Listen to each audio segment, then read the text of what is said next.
everybody!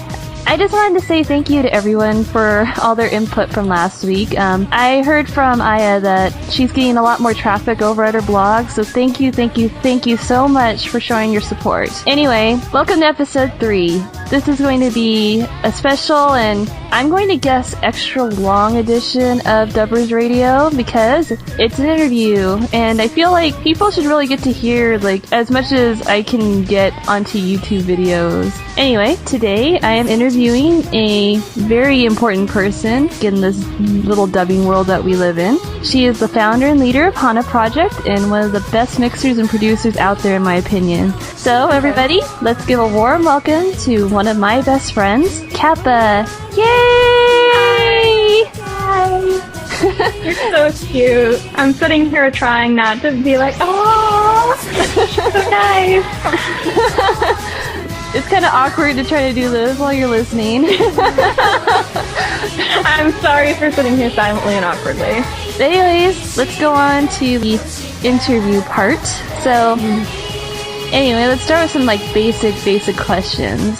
Like, when did you get into dubbing and how did you get into it?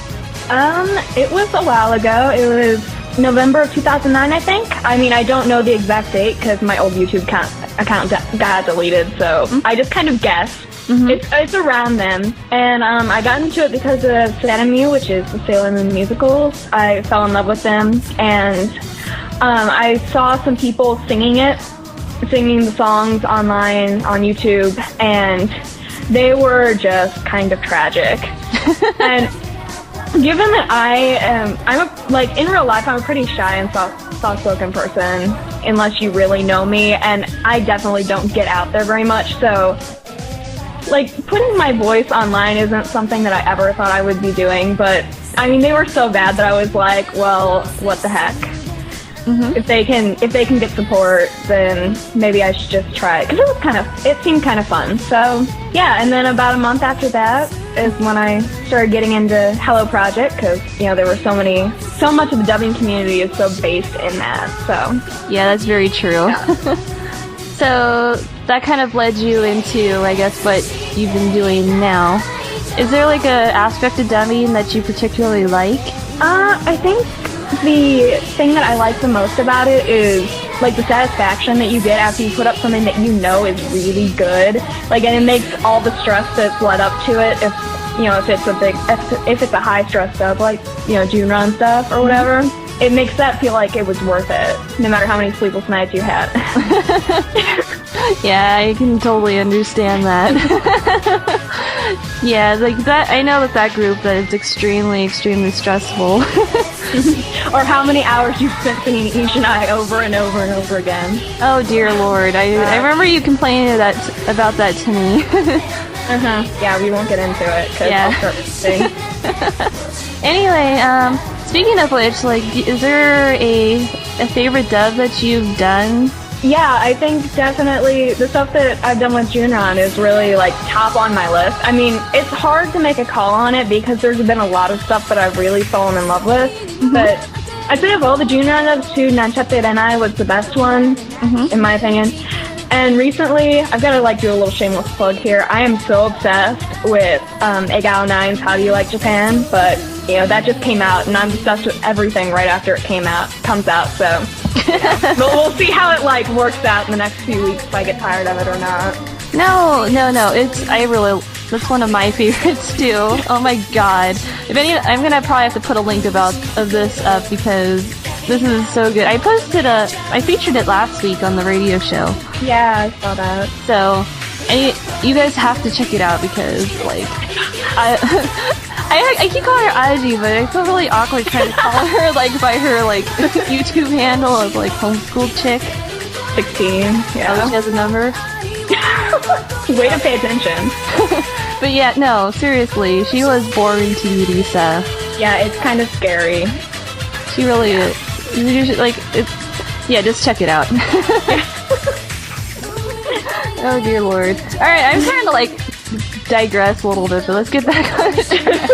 I feel so, like, laundry listy because I know I sent you, like, all these questions and I'm just reading off them, but anyway, do you have any like mixer, producer, or dubber that you look up to? And we asked this for like the Hana Project auditions, but yeah, I think it's an important question to ask too, because I think if you don't look up to anyone, then you're completely crazy and probably pretty egotistical. Just say it. yeah. Because there's so many good, or maybe you're just like, you just don't know people, because there's so many good mixers and dubbers out there. And I'd say there are like two for me that have been like main influences who I really looked up to. The first one would be Ange, or Frog Hater K on YouTube. She's got one of my favorite voices that I've ever heard in dubbing. And her mixing work, even though she'll deny it until the day she dies, it's pretty much top notch. Like, it's really good. It's very clean stuff. And then, apart from her, like, I don't think I could get away without mentioning Luthien, who's Momito666 on YouTube. When I was first starting dubbing, she joined a group that I was in for our concert because she knew how to mix concerts, and she's really good at it.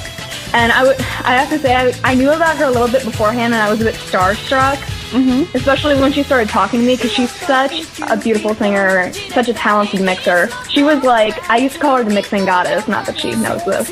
I hope she doesn't listen to this.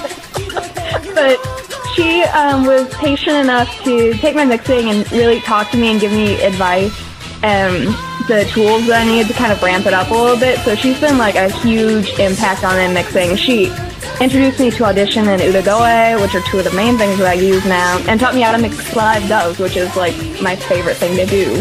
So yeah, I owe a lot to her.